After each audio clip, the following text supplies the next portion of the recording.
Ответить, пожалуйста. Дорогие мои, я уже 12-й год пошел, нигде не работаю. Не надо на меня бросаться. Я простой гражданин Кыргызской республики, такой же, как и вы. Это первое. Второе.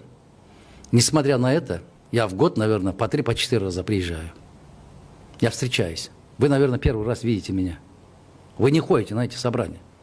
Я позавчера встречался буквально там сколько было, около 700 наших сограждан. Я не только в Москве, я в Екатеринбурге, в Иркутске, в Красноярске и в Петербурге бываю. Вот позавчера был в Твери. Дорогие мои, для того, чтобы задавать вопросы, должны четко представлять, кому задаете, для чего задаете, зачем задаете. Я еще, будучи депутатом, приезжал, и там, где, я не люблю это слово мигранты, я говорю временно проживающие и трудящиеся за пределами нашей страны. И в Казахстане бываю, и в Турции бываю. Там, где работают наши соотечественники, я везде бываю. Независимо от того, что там есть выборы, нет выборов, я говорю, в 11 лет, 20 лет я уже объезжаю там, где есть наши соотечественники. Меня приглашают в Соединенные Штаты, приглашают в Южную Корею. А если других политиков не приглашают, то их это трагедия. Они не приезжают, потому что нечего сказать. А я приезжаю, потому что мне каждый из вас дороги. Я всегда говорил, говорю и буду говорить до конца своей жизни.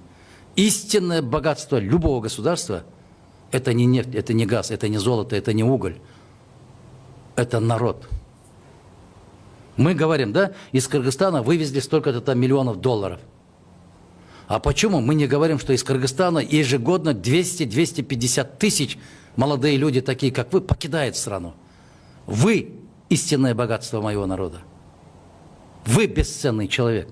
Для меня золото, уголь или что-то еще абсолютно не имеет цены без вас. Эти богатства должны служить для народа. А если народ покидает твою страну, для кого это? Мы должны это понимать.